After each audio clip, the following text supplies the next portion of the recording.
Нет тротуара.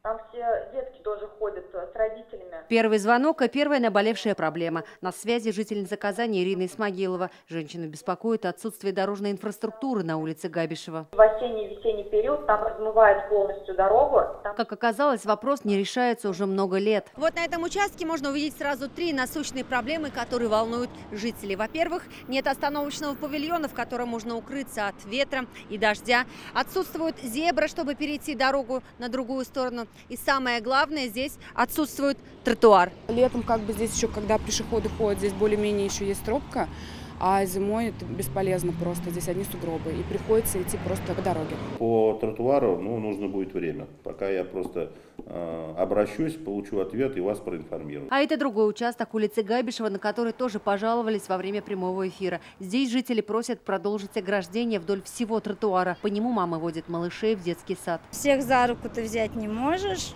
и они разбегаются и могут под машину попасть. Проблему также сегодня пообещали решить. Следующий звонок поступил от жителя деревни Гремячий Ключ на границе Высокогорского и Зеленодольского районов. Небольшая уж деревушка у нас, где-то семей 10-15 точно живет. Проблема в том, что нет дороги в деревню. Это чуть больше километра. Чтобы там появилась хотя бы щебенка, нужно не меньше 26 миллионов рублей. Дорога же с твердым покрытием там, увы, по нормативам не положено. На сегодняшний день дорогами с твердым покрытием стараемся соединять населенные пункты, в которых проживает хотя бы 50 человек, прописанных, понимаете, которые, так сказать, на сегодняшний день зарегистрированы. Вот. У вас, к сожалению, история такая, по переписи, по крайней мере, по нашим данным, всего прописан 1 человек. Я бы посоветовал нашему коллеге, первое, с местными властями проговорить на тему привлечения туда места приложения труда, то есть открыть какое-то производство.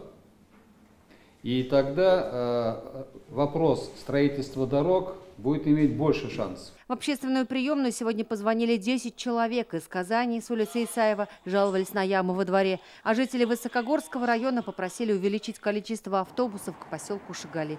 Юлия Гоголева, Рамзиль Гарипов, ТНВ, Казань. Закажи рекламу на ТНВ. Телефон в Казани 5 705 100.